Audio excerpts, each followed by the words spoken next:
afternoon, everyone. Welcome to Perry World House. I'm Marie Harf, the executive director here. For those of you who are new to Perry World House, we are the University of Pennsylvania's hub for global engagement, where we try to build bridges between academia and policy on the world's most pressing issues. Today's event is part of Penn's Climate Week. I hope many of you have gone to some of the other events over the week, and also marks the conclusion of our annual climate change conference, which this year was centered around climate cooperation and the future of multilateralism. At a time when, despite having more extreme and frequent impacts, the reality of climate change is being questioned, world leaders and governments must navigate a sometimes difficult trade-off: how to advance ambitious climate and energy goals while safeguarding national security and economic prosperity. Defense budgets are swelling. Economies are strained. Meanwhile, global energy demand continues to rise and climate impacts are accelerating. Against this backdrop, global climate policy must chart a new path or risk being sidelined, despite rising urgency for action. I can think of no one better qualified today to talk about these challenges than our speaker. We are excited and honored to have with us someone who has been at the front lines of the energy transition in his country, while having to face the return at the same time of war on the European continent. The former Vice Chancellor of Germany, and this year a Perry World House Distinguished Global Leader, Robert Habeck. Robert Habeck was Vice Chancellor and Federal Minister for Economic Affairs and Climate Protection from December 2021 to May 2025. He has been involved in all levels of the German government, both at the federal level and at the state level. He also led the Green Party, both locally and nationally, and he holds a doctorate from the University of Hamburg, where he studied the depiction of nature in literature. Our moderator today is Sonia Carley. Many of you know her. She is the Mark Allen Hughes Faculty Director of the Kleinman Center and Presidential Distinguished Professor of Energy Policy and City Planning at the Stuart Weitzman School of Design. She holds secondary appointments at the Wharton School and the School of Social Policy and Practice. Her research focuses on energy justice and just transitions, energy insecurity, electricity and transportation markets, and public perceptions of energy infrastructure and technologies. First, Habeck will make brief remarks at the podium, and then they will have a conversation up here on stage where we'll be taking questions from all of you. So without further ado, please join me in welcoming our speakers.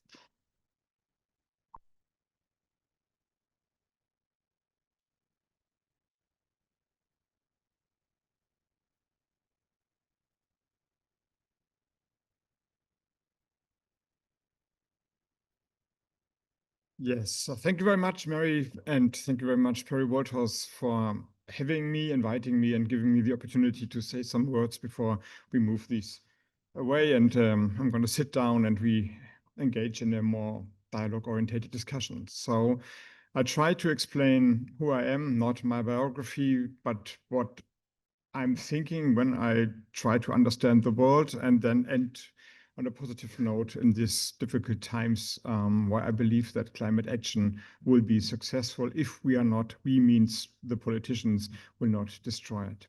So let me start with a very basic remark. Democracies rely on conditions that they self cannot guarantee. And this is important to remember, that in the end, it's not politicians, governments, presidents, ministers who decide, but people go to work, to vote. And in the end, I translate the sentence that democracies rely on conditions that they self cannot guarantee, means that we all believe, or maybe hope in times like this, that at least half-informed voters do half-informed decisions, and not only be led by their emotions, but arguments count in a way. This is the basis of the hope that our systems will work out in a positive way. And if this is true or not, I would say in this time is an open question. I'm telling you this because it is not true, and it's sometimes for the academic community hard to understand, that politics and politicians and research and science are exactly the same, like two sides of the coin. They are not, actually. I wish they were, but they are not. And that, I think, is easy to understand in, may I say so, your world. Everything is about finding the best argument. And if an academic debate is successful and it's going well, you have a better argument, and the other one, your opponent or your professor, saying, now I've understood it, I've learned it, thank you very much, I take the argument. Politics is about not having the best argument, I wish it would, but winning the argument. And winning the argument is something completely different than having the best argument, as includes every measures of politics, every tools of politics, like propaganda, social media, even lying, even getting money for opinion. So to win an argument in politics, you need to understand that the system functioned in a very, very different way. I think this is important for the climate question, as we can't estimate and can't think that everyone agrees, because there's a good argument made that we, mankind, humanity, will have a better future if we reduce CO2 emissions and do climate action. I strongly believe in the common good, and climate belongs to it, obviously. But of course, there are strong interests who will lose something, not in the future, like 100 years in the future, but in the quarters of the reports of the business interests of the companies. And when you look to the history of climate action or climate research, you will find many, many traces of this. I think the best known is the ExxonMobil study of the 1970s, where they knew everything before it became a political topic. More or less, it's astonishing. If you read these reports from an oil company from 1970, they predicted like precisely what has happened now 50 years later, but they disguised it. They founded even so-called academic institutions to counter-argue this argument. They used a lot of money to convince politicians that nothing's going to happen and CO2 emissions is not a problem at all, though they knew better because, of course, business interests were in their way. Now in Germany, I can remember in the early 90s, there were big advertisers in the newspaper that energy system like Germany could not cope with more than 4% of renewable energy. It's simply not possible. The physics won't match to more than 4% of wind and solar. Now we have 60 in Germany. 60 in Germany, and I think, I suppose we come to this without renewable energy. So renewable energy is only wind and solar and some geothermal and water.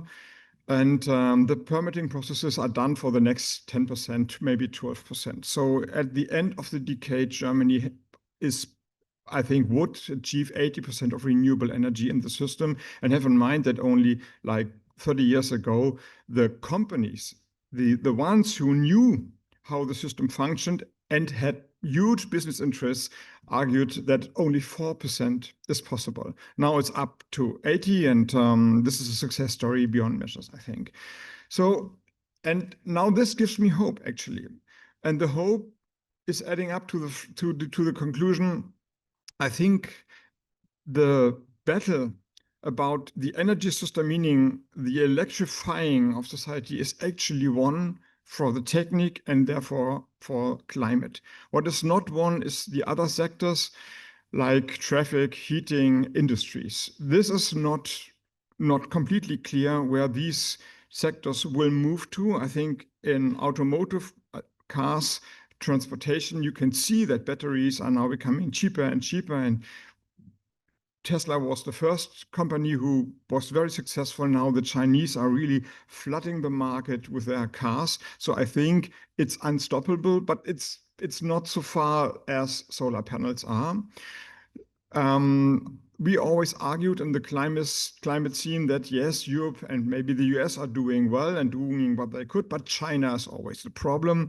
Look to what has happened in China in recent years. And since February 2024, so 1.5 years, they have reached a plateau of their CO2 emissions, decreasing now.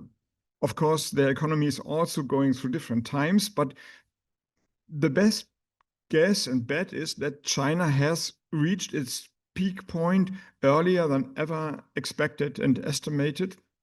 And China is not only a country like any other, as they are producing cheap products and sell them to the world. So if China can do it, the world, a lot of countries will follow. So actually, I think that the technique is so ripe and so cheap that climate neutral technique will take over.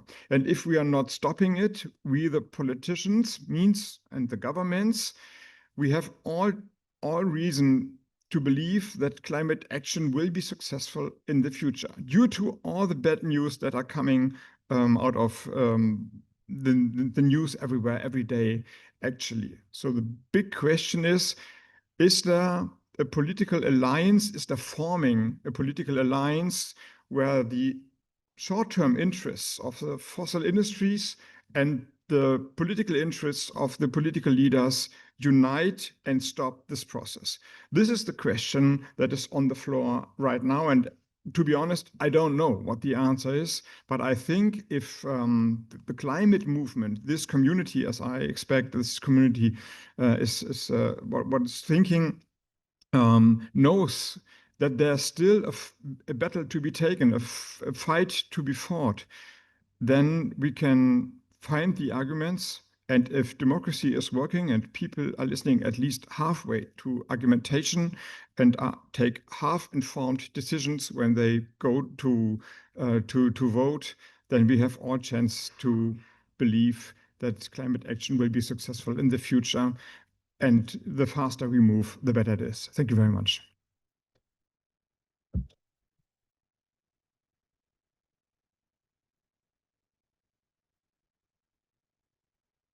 Thank you, Robert. I have a lot of questions. I had so much fun preparing for this session because your career has been so extensive already, and there's so much I could ask you. But I've decided to narrow it down to a few key topics before I open the floor to all of you. Topic one is just kind of to set the stage, give us a little bit more context about the Germany and your system, your governance system.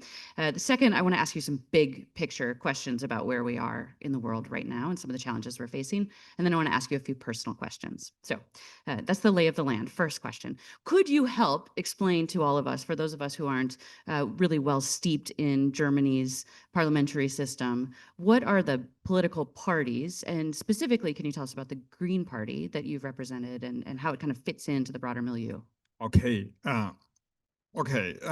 have a not very different, but different system than the US. So not this majority party vote system as you have, but a representative voting system. That means that in the German parliament I have to count them, but I think it's five. Normally it's 5 to 6 parties in them. So you have to form coalitions. I would say in the old days, there were two very strong parties, the conservative ones called CDU, CSU, the union parties, and the Social Democrats. As everywhere now in Europe, and I guess in the world, they become smaller and weaker. And they normally, like when the RWE advertising program was on stage, they were around 45% or so. And now they are around 15 to 20, 25, 28, something like this. So, and that means that other parties are also there. Normally, we had a liberal party in the parliament, like economically liberal party. They are now not part of the parliament anymore for reasons, I have to say, rightly so. Actually, yeah, well, the Germans are laughing. They were called the liberals, but I was in government with them, but they were actually the pain in the ass party. So good, they're out. And we have a very left-wing party, and we have a very strong right-wing party, the AfD, which is, from my perspective, not only a normal populistic right-wing party as we find them everywhere, but really hardcore right-wing, adding up to fascism. So I have to say that's so blunt and hard. And the Greens my party were once founded like 40 years ago as a opposition to the system party, the Anti-Parteien-Partei, Anti-Party Party, we called ourselves, and transformed, maybe also due to something I added to their party program, to a progressive center party. So they are now the ones defending the constitution, defending democracy, are willing and able to form alliance and coalitions with other parties, including the conservatives.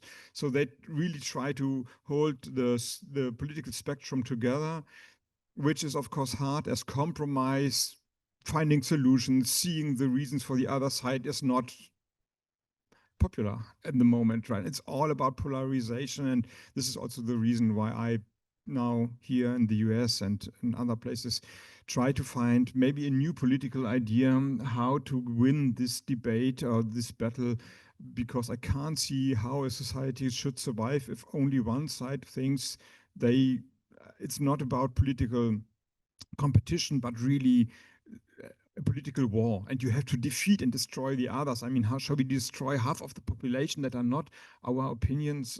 This cannot work. But actually, it's under stress, like it's under stress in your country. Yeah, very much playing out in our country as well. Can you explain to us about how climate appeared or not, or as part of the dialogue in the last election in Germany? It wasn't, actually. The energy question was part of the main agenda, but not so much climate. And this has changed tremendously in the past 3 years for a good reason, or maybe a bad reason, but it has changed. When I became minister in 2021, December 2021, I took the Ministry for Economic Affairs and Climate Action. We combined both for the first time in Germany.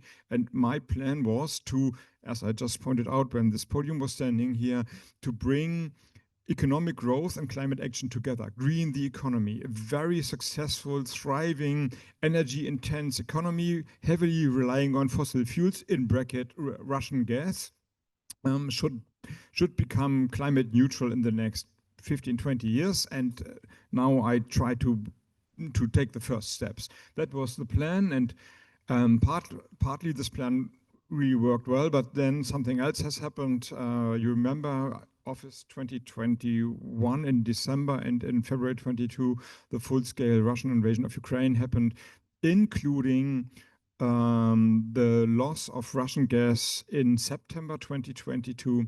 And before that, I don't know how deep I should go into this, but this is like my personal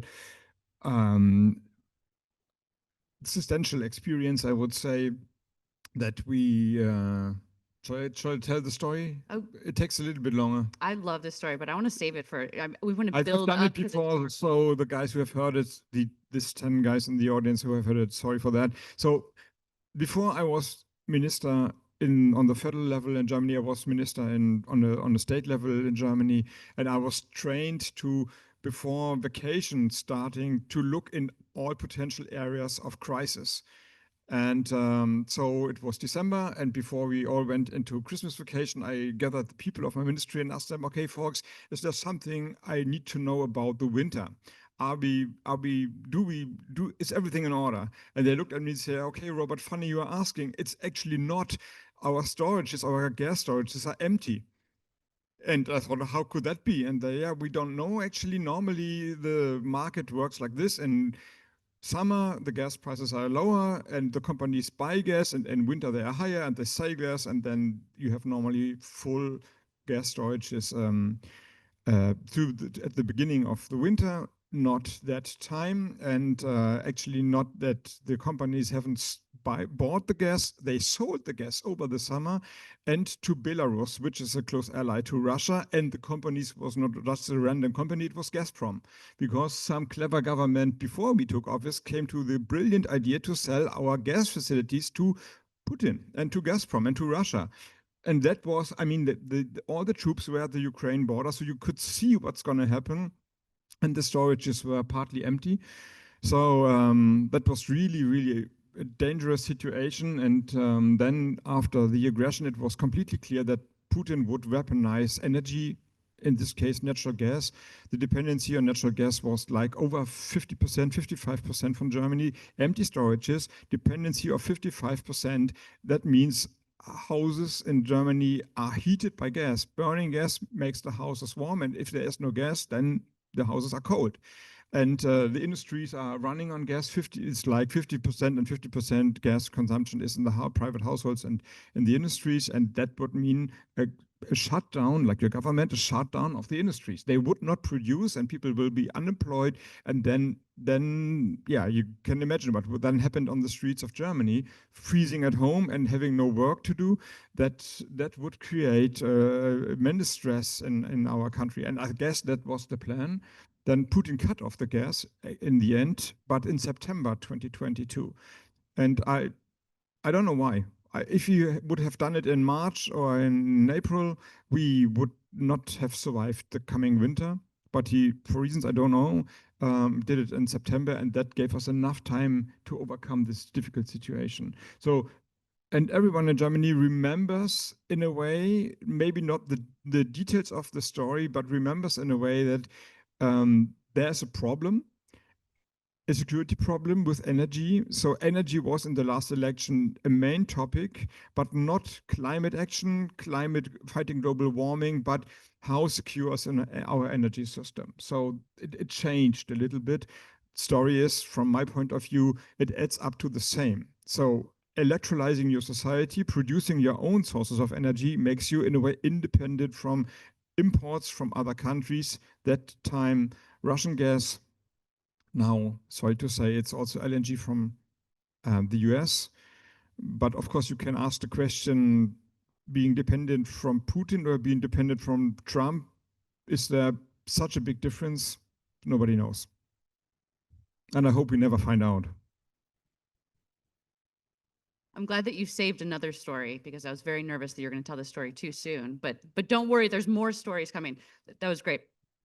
I'm wondering, maybe just to continue on this theme, Germany, for all the students in the room who have studied international energy policy and climate policy, you probably think of Germany as one of the clear leaders for a very long time, for the last 2 decades. They were a leader in manufacturing, right? Solar manufacturing, wind manufacturing in particular, a leader in some policies, feed-in tariffs. Were one of the first to adopt a feed-in tariff, and quite aggressive in doing so. I'm curious now, 20 years later, where are we then in the arc of energy and climate history in Germany? So there were up and downs, of course, but I would agree that maybe the best thing Germany has done after World War II on a global scheme was inventing the EEG, the German feed-in tariff law that guaranteed solar energy and wind energy a defined price for the kilowatt hour energy they produce, very high, very costly at the beginning. But now, as I think you know that wind and solar is now the cheapest form of energy production worldwide. And this is partly done by this EEG. So this was the best help for developing countries ever made in Germany, I think. Well, the ups and downs, they come with governments. So there were governments who really had a high agenda on climate action. Also in the beginning, Angela Merkel's governments, then they thought it might be too complicated and maybe too difficult and maybe too expensive, and they just reduced it. And the agenda from my predecessor, Peter Altmaier, was to stop the successful processes and hold a pause. And I started the process again. And now actually we use this dangerous situation with the Russian aggression also for the sake of climate issues. So everything had to be done faster and faster and faster. So a lot of regulations were put aside, a lot of bureaucracy was pushed aside. When the longest time to build a windmill in Germany was, before I entered office, like 12 years. So, but we needed to have 80% renewable energy in the system due to our climate laws. So how should it work? Entering office in 2021, maybe 2022, 12 years, it's too long. Now it's down to sometimes only 6 months.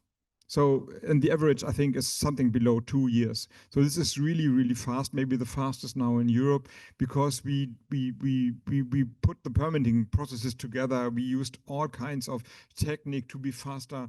So this is now really speeding up and working well. So where are we standing right now? We are on track.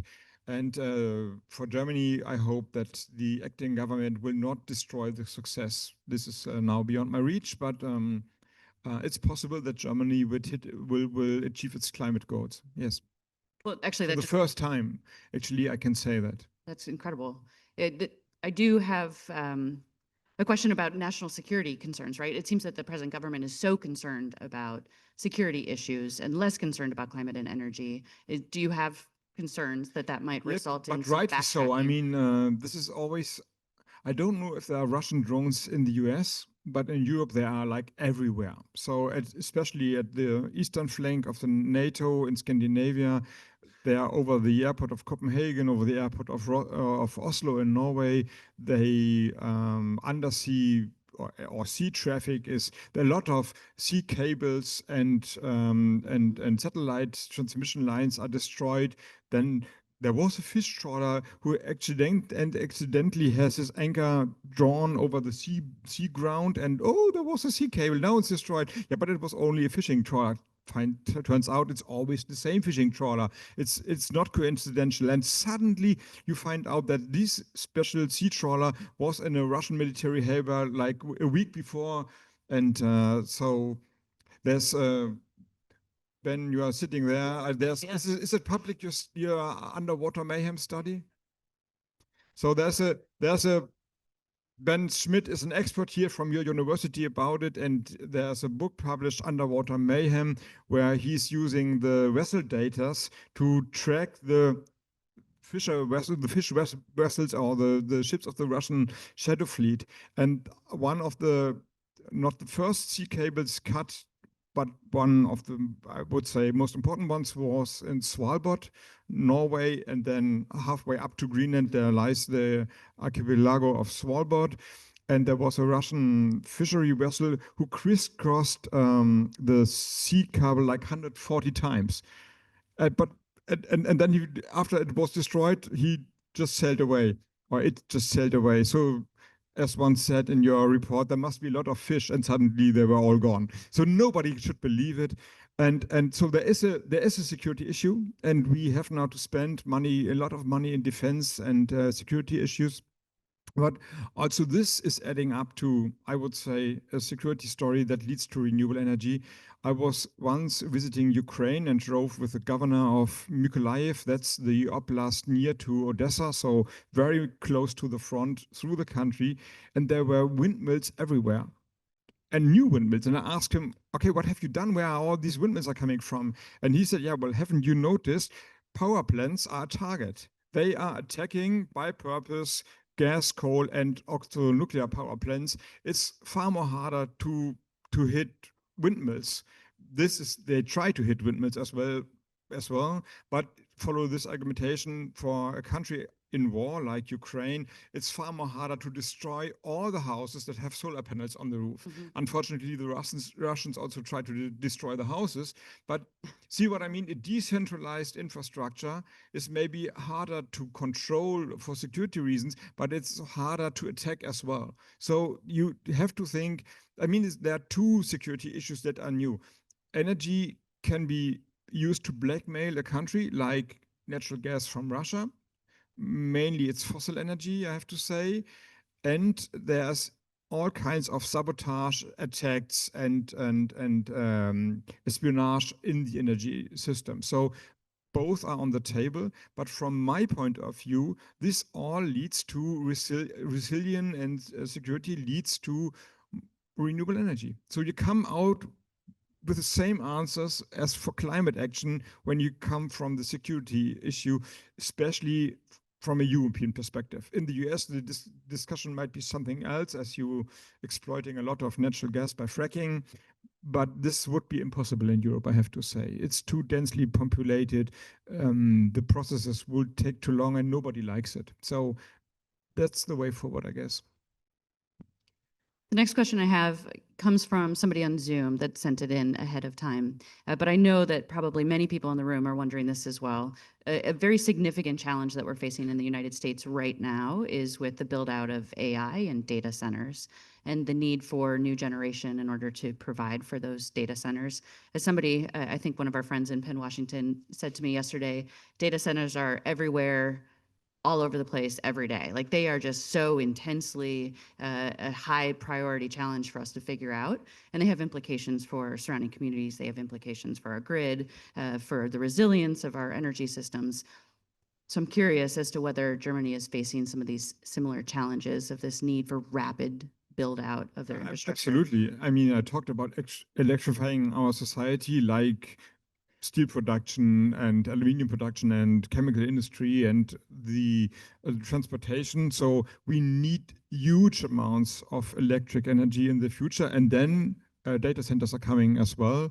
And it's, I mean, the deep language software, the AI deep language software is now mainly done by US companies, but all the manufacturing companies, starting with big automotive companies and not ending with some small family offices doing some special parts for machinery, they use AI. So we need data centers also in Europe and in Germany.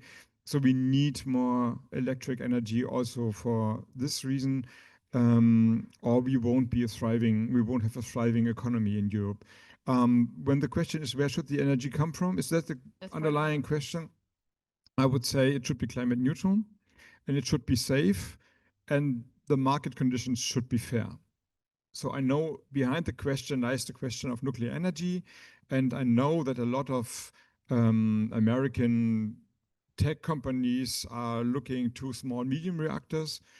When I was like a student, I had my problems with nuclear energy, but now with the threat of global warming, which I really think is the question of our political generation. So whatever we have to discuss and to solve with all the horrors going on in the world, in Ukraine, in Israel, Gaza, the, the books of history will once be written about the question, what have you done to at least ease the burden of global warming? I'm deeply convinced about it. So I would say I don't care. As a former Minister of Economic Affairs, I have to say that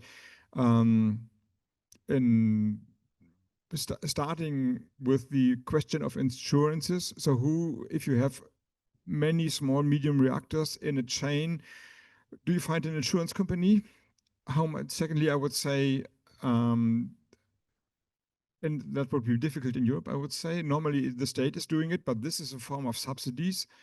Then the price, of course. So what I know is that renewable energy can be produced by, let's see, something between 3 and 5 cent the kilowatt hour.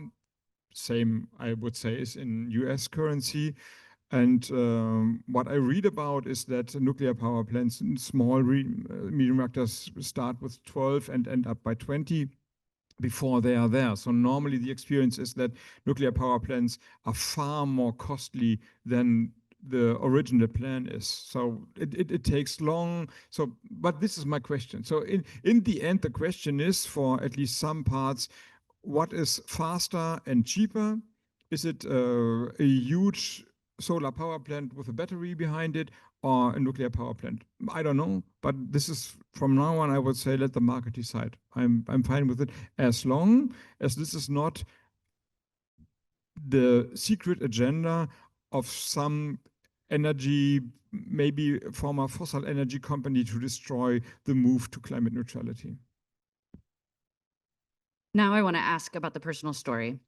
And I will preface this by saying that Robert, in our discussion earlier this week, said, I have something about heat pumps that's really boring. Nobody will want to hear about it. And then I let him tell me about heat pumps and let me make sure, the Heizhammer. And I found it fascinating. And I hope you find it fascinating too. So my question for Robert is, Robert, what keeps you up at night? Yeah, I mean, it seems a little bit, or it sounds like now he's telling stories from the war. And it feels also like stories from the war and like visiting my own trauma. But maybe to give you an impression how difficult and I would say dangerous situation in Germany 2022 to 2024 was, I have to go back to the point, empty storages and the threat of no gas.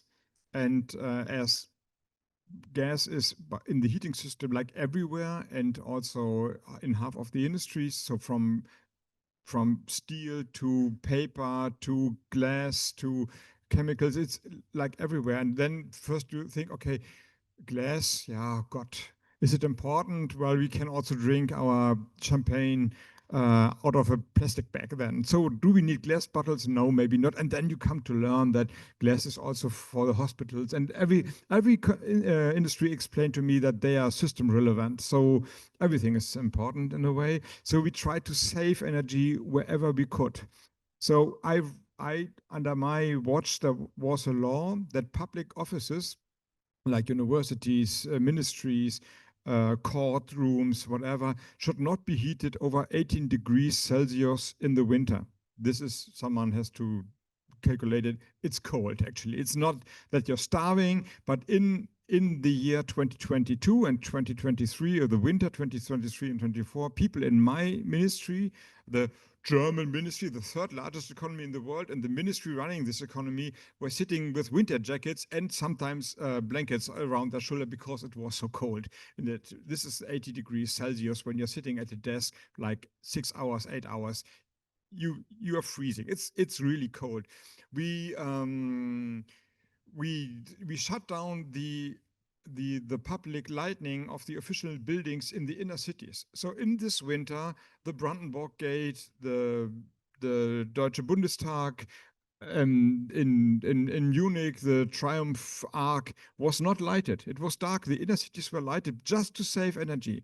And we did some calculations as also showering water was heated up with gas, how much energy you could save if every German would not shower like 10 minutes or maybe 15 minutes a day, but only 2.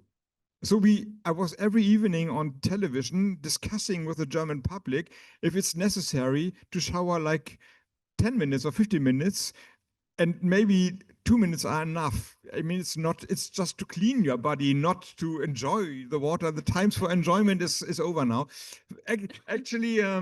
Actually, it was the older generation, the ones who experienced the war, my parents and their generation, who really added up to this debate. But the younger generation, I guess, I thought they were just, now he's crazy. So this was the mood, and we did a lot of things that nobody ever would think a government could do in Germany. And out of this mood, I thought it's a good idea to now change the heating system in Germany. As I told you twice now, it was very much relying on gas ovens. And this is, other than in almost every country in Europe, when the oil crisis in the 70s happened, the Scandinavian countries and France and Spain decided to reduce fossil energy. First, the oil, the oil, what's it called? Oil ovens, and then with that, the gas ovens. So half of Scandinavia, I would say all of Scandinavia, are using heating pumps or district heating. In Germany, we just built gas ovens after another and more efficient gas ovens. Yeah, that might be, but still using gas ovens. So, and I thought after discussing with the public how long they should shower and closing down the public lighting of the inner cities, it's not too much to ask to say, now when your gas oven is breaking down, it's going to shatters, you should not replace it by a new gas oven. Not in this time. Nobody knows how long this difficult period will last. And this has nothing to do with climate action. It has to do with saving gas. So, and the estimate number is that around 500,000 gas ovens are replaced every year in Germany. So after 2 years, we would have saved the gas for 1 million gas ovens, and that, now I don't remember how much it was, but it's like another 2, 4, 3% of our gas consumption, and every percent is helping. And unfortunately, this law came out in February 2023, so actually after the winter, and people had suddenly the feeling the worst is over. For me, looking into the empty storages and knowing that Putin cut off the gas in September, and there was no gas coming except from Norwegian pipelines to Germany. The worst winter would be 2023 and 2024. So there was, for me, was every reason to keep on working to save the country, actually, or the economy of the country. But people thought, now we can shower as long as we wish again. It's over now. And this law and the debate was a complete disaster, I have to say. Complete headwind from the conservative media. And yeah, and then it took half a year to fix the debate. Now it's working well, actually, but to be honest, it cost my political reputation. So, and I became from the minister who acted decisive and pragmatic in the times of crisis to the one who wants to rip our beloved gas oven out of our cellars. And yeah, well, this is sometimes like it is. And what's the Heishammer? The heating pump, yeah. The heating pump. Yeah. Okay. So, well, it was technically open, so you could replace it also if you had the chance with biomethane, for example, or you could replace it with well, there was a talk about green oil. Yes. I mean, if you find green oil, please use green oil. There is no green oil. There might be in the future, like in 50 years, maybe we can decarbonize also oil for affordable price, but not in the time we can oversee. So, but we wrote it in the law. It should just be climate neutral. And but the technique was either, like in Scandinavia, heating pumps or district heating. Yeah. And now one funny thing is, and this is why I believe that we will in the end have a good chance to make our world climate neutral. I described that, I would say from my experience and my reading, that the energy system is more or less becoming climate neutral now. Yes, there will always be a new gas power plant, and someone will always open a new coal mine just because there are rural interests or political interests behind it. But in general terms speaking, I would say the market is now driving this movement. The question is the other sectors, traffic, heating, industries, and then everyone is looking to the primary energy sources and saying, well, this is huge amounts of energy. There's a mistake in it, because burning fossil energy is very inefficient, very, very inefficient. A huge loss with heating, and the warm is getting away. And batteries, for example, use like 90% of the energy. The combustion engine in the car, only 20, maybe 30% if it's very efficient.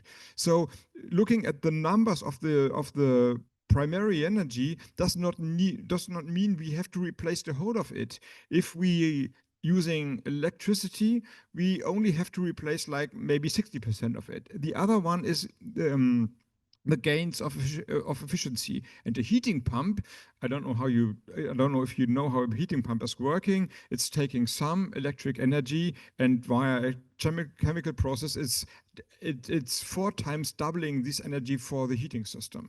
It's a chemical process in the system. So you save energy by using a heating pump. You only need 1/4 of the energy that you needed if you would burn gas. And this is fascinating. So this is also a fascinating technique, and yeah, it will come if politicians won't stop it. If you just now let the market work, victory is ours. Well, I'm going to ask one more personal question, and then the mics will start circulating the room. So prepare your questions right now. But this is mostly just, I want to brag for you, that Robert has written multiple novels as well as children's books, along with his wife, Andrea, who, is she here? Yep, right there. And first of all, I just think this is incredible. But second, I mean, maybe you could just remark quickly on how that connects to the rest of your professional and personal life. Well, first of all, the interesting story for some, now more coming from the literature angle or culture angle, is that we wrote together that fiction, like literature. And this is first hard, and secondly, not so often. I mean, you can imagine working on a piece of academic work together, then always you have to agree on everything. Now imagine to write a love poem together with your friend or partner, and now not a love poem, but a novel over 400 pages. and every word must be agreed on. Good luck with that. But it makes you, first of all, it makes you a good partner in crime in a way. You have to learn to cooperate. So I think it formed also my political worldview, and maybe that is up to others to decide my approach to politics. So cooperation is very much is in the heart of my understanding how liberal democracy, a system, a party should work.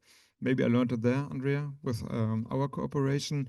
And then, I mean, the novels are very different and have they try by purpose to every time invent something new, but maybe they have one common core, and this is always the question: how much history and maybe family history is defining your personal life? How much can you step out of the heritage that is in you, or maybe in the stories your family is telling you, and decide freely about what you will achieve in life, and how much you are bound of suddenly find out that you only think it is your idea, but suddenly you come to notice that, I don't know, like your grandmother has thought the same idea, and now you are doing actually the same by escaping doing the same. This is, I think, kind of the blueprint that is in all our novels. Beautiful. Thank you. We'll go ahead and open the floor now to questions. If you want to raise your hand, we'll bring the mic around. Please just wait till the mic gets there before, here we go up here.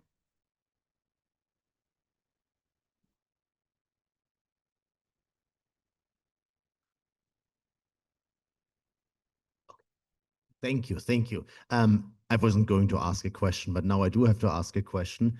And that is about the heat pump, the Wärmepumpe. Thank you for tackling that. And of course, for all Germans who read what was going on in the press there, Bild Zeitung, but also down to all the other outlets, it was terrible. It was really terrible. And I'm very grateful that you addressed this. I want to think about the audience here. We have a lot of students here and future leaders who want to drive climate policies. For me, the heat pump was such a logical thing. It made so much sense, as you explained. And it was also, the situation seemed to be right. But what lessons could our students here and future leaders who are ambitious for climate research and climate change draw from this? Because that came so unexpected. And it probably did cost you a lot of kind of credibility in Germany for the wrong reasons. It was really something in the press, and we see a lot of that here now. What could you have done, or how could have done people do this differently in the future to prevent similar disasters in the press? Yeah, so I think that 3 layers. First of all, you have to know, if you want to be a politician or a political leader someday, that abstractly everyone could agree on climate action is important, but when it becomes concrete and it is not only called climate action, but real action is happening, not everyone is against it, but people find that their own interests maybe are more important than the common good. So in Germany, in Europe, I would say everyone is for renewable energy, but having a wind farm near to one's village is sometimes a point of discussion. And this was now very, very concrete. So everyone is, if you ask the German public the question, or would you have asked the German public the question, and I guess it's the same in the US, do you think it's a good thing that heating becomes climate neutral? Everyone would say, yeah, absolutely. Absolutely. Why not? I mean, it's the best thing ever. And then you say, do you think that broken heat pumps, broken gas ovens should not be replaced by new gas ovens? Then maybe it becomes difficult. And if you are asking the question, do you think it's necessary to replace your broken gas oven by a heat pump, even if it's a little bit more costly in the beginning, and then you save money over the time, people are against it. This is, you have to know this in a way, and I think this will ever happen. So it's nothing that you can complain about. This is how we are as human beings. We care more about our daily life and our personal interests, and yeah. So everyone is for fair taxes, but if you are asking the question, should we raise the taxes at some stage a little bit higher? everyone is, not everyone, but the ones who are going to pay the taxes are against it. This is like it is in a way. So you find you always, this is what I meant by not having the best argument but by winning the argument. So of course there are ways, political ways to win an argument, also a complicated argument like this. You need allies. I don't had any allies that time, so everyone was running away because this debate was becoming problematic, and there when no one helped me actually there. Secondly, you can ease a lot of tensions by especially giving subsidies to the lower income people, working class people. This is what at least solved the debate. And thirdly, and I tried to mention it, you have to be aware that not everyone is for climate action and climate neutrality. So, I mean, I told you that Germany's economy is depending on natural gas and the heating system also. Someone is selling it. So someone is earning money by selling natural gas. So, of course, if you think about it, these companies at least must try to prolong the lifetime of gas ovens. And I don't want to go into the conspiracy theory, but I know this ExxonMobil story. It's really Google it and read it on your way home. This is like eye-opening to understand what's also happening now. It has happened, and why should there any reason that we should believe that people, companies, politicians are better human beings than they were in the 1970s. So I'm sure there was a lot of disinformation spread by purpose, willingly, by destroying this process. So you have to pick the battles, I think, but you need alliances and be prepared for this. And that was my biggest mistake. I was in a rush, like doing difficult things. We need to save the country. We need to save the economy.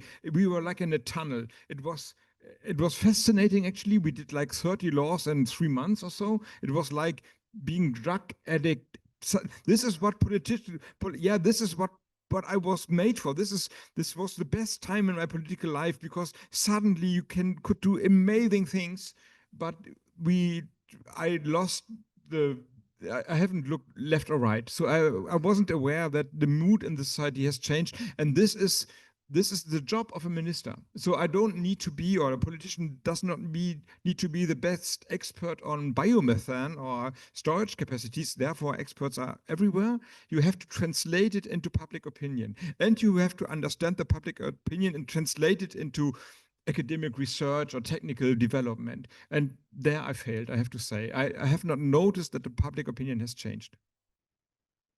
So don't be a crack addict while writing policy. Lesson. Okay, Simon? Thank you. Oh, I get to hold it. Wow. Thank you, Robert. I happened to be in Germany in 1983, 84, when the Greens went into the Bundestag for the first time. And there were two things that were on everybody's mind at that point. That was Waldsterben, so acid rain or forest death, and also the placing of the cruise missiles. I don't want to talk about the cruise missiles right now, but I do want to talk about the forest, because the forest in Germany is not doing well. There are plantation forests, monocultural forests, and the Buche is ailing and so on. But you've only talked so far about mitigation, about energy, and so on. Where is the forest? Where are trees? Where's biodiversity for the Green Party and for German culture right now? Well, the forest was once a CO2, what do you say? It's taken out CO2. What do you call it? Sink. Sink. To sink, and it's not anymore due to global warming. It's becoming warmer, and this means less rain on the tops of the hills where the forests are. And then we have an insect. I don't know what's called in English. It's called Borkenkäfer in German. So, like, you have the same? Okay. Bark beetle. And this is a tree under stress is an easy target for this bark beetle. So there are huge areas of forests in Germany that are really destroyed. It looks like acid rain, but it's only climate change and the bark beetle.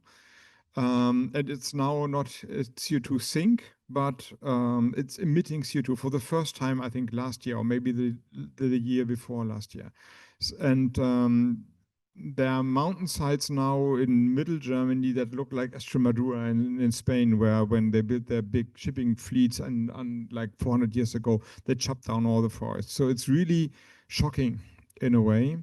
What is happening now, there was a huge debate I'm coming from the north of Germany, from the coast, so we have ugly weather and wind like almost all the time, and a lot of windmills are standing there. But there are some good places in middle and south Germany also for windmills, but they are on the top of the mountains because the wind is going up, you know it. And there was a long debate and a difficult debate if we should use these places also for windmills, because it means you have to go into the forest. You have to chop down some trees to erase a windmill. Not so many, and the CO2 effects were always better, but people love the forest, and the German forest is kind of like the American eagle. It's very romantic. It's a symbol for our nation, and half of Grimm's fairy tales were happening in the forest. So chopping down Grimm's fairy tales forest is not an easy thing to do in Germany.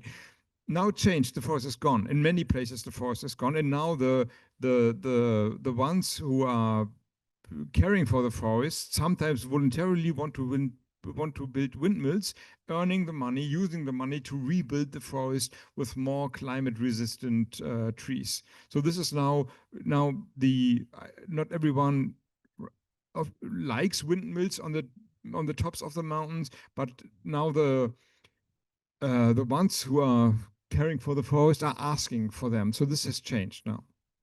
Yeah. Let's get a student question. Right here.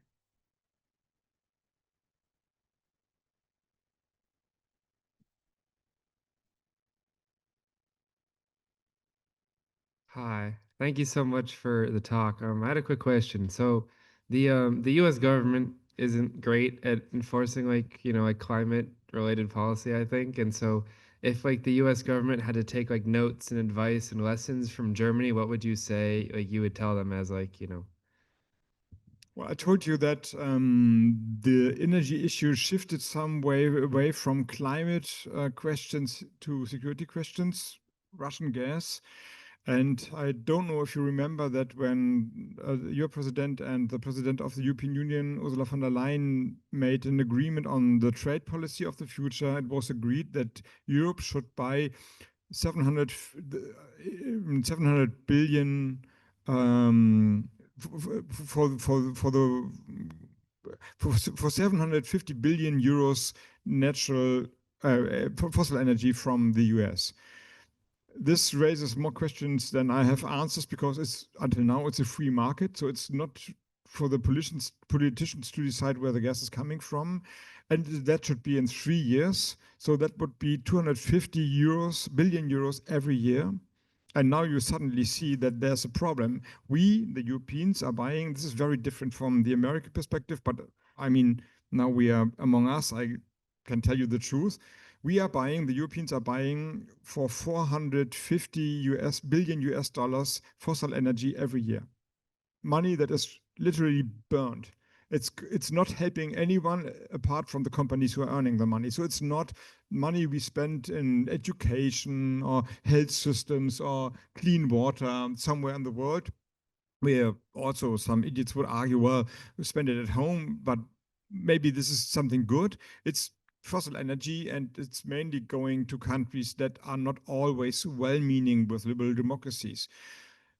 So there's a problem, and my argumentation is, bluntly speaking, if we have learned our lesson that energy could be weaponized, we need to reduce this spending for fossil energy. We need to save the money and invest it in our own energy systems. And therefore, I mean, for the next 3 years that might work. I think the number is far too high, but sooner or later, Europe should electrify its energy system and not spend 450 billion euros in fossil energy, because now we are independent. And of course, you can argue if being dependent from Putin that's bad.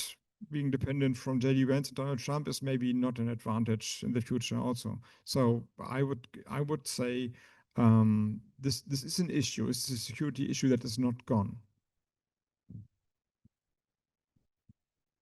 I was going to say, I'm afraid that we're out of time, but I will take one more question if it can be a very fast question. How about right there in the back? Thank you so much for your talk. I was just wondering, right-wing parties are like, I feel like very against anything to do with climate, and you're like very confident that Germany will meet its climate goal. But in the last election, like before the coalitions were formed, the AfD had like the biggest like percent. It was like 31% or something. So how can you be so confident that the climate goals will be reached if like the leading people and like the leading ideas are so against anything to do with the climate?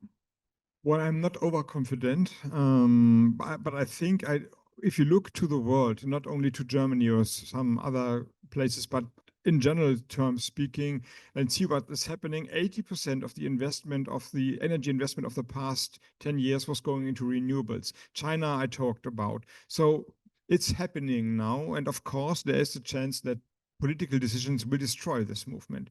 Now, just because time is running out and people are leaving the room, the German AfD, I mentioned it, it's a very right-wing party. And so far right-wing that on the European level, no other, I would say, right, conservative, populistic party will work together with them because they are so radical, and they are actually saying the same as Vladimir Putin is saying, and also Xi Jinping. So they're taking the information not from the heart of liberal democracy in Europe, but from outside, and I would say, from my point of view, not well-meaning countries. So they argue publicly that it was Ukraine who provoked the war. Russian are only self-defending itself in Ukraine. So how can you? How dare you? I mean, we might argue about how this war should end, but there's no question who has started the war, but they question it actually. So, and they have now reached a high of like 28% in the polls. In East Germany, they are the strongest party, maybe also so in parts of West Germany, but they are far away from taking on the majority, at least on a federal level. This is not to be seen in the next 5 to 10 years, I would say. So there might be some AfD cities run by AfD, maybe also on the federal level, some states. That is possible. I hope not, but it is possible. But it's not to be seen that they overtake the German government in the next 5 to 10 years. The real question is, and I think this is very much alike to the question to be asked in your country without, I mean, I'm a former politician, so I can't be neutral on this thing. The real question is, do the conservative parties find their inner backbone not to be dragged into this populistic move? So as you can see, I'm not a conservative politician, but I have high respect for the good conservatives who maybe say, well, this green agenda, this is always too fast and you want too much and you're demanding too much from the people. Let's do it a little bit more careful. Let's stick to our traditions. I have high respect for them. Defending the constitution and saying, yes, this needs also balance.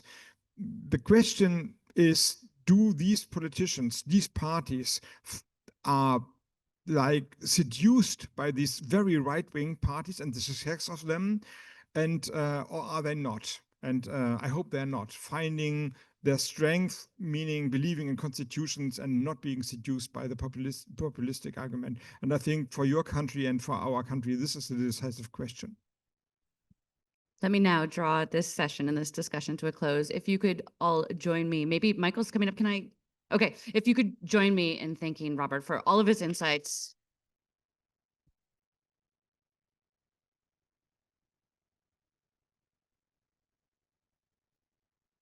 I just wanted to add my, I wanted to add my thanks. I wanted to add my thanks to you. Sonia is a terrific moderator, and Minister Habeck. Wonderful to have you with us, and including for 2 more weeks. It's really terrific. And this is the end, as Marie said, to this wonderful conference on the future of climate leadership. I think we could all be inspired by what you've offered to the world, and there's a lot to think about. Will you be able to stick around for a minute? Are you able to stick around for a second on the we want to speak Yeah, to?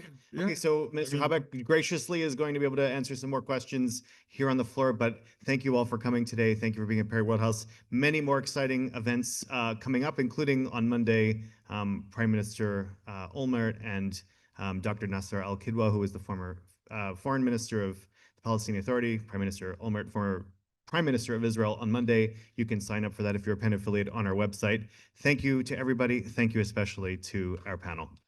Thank you.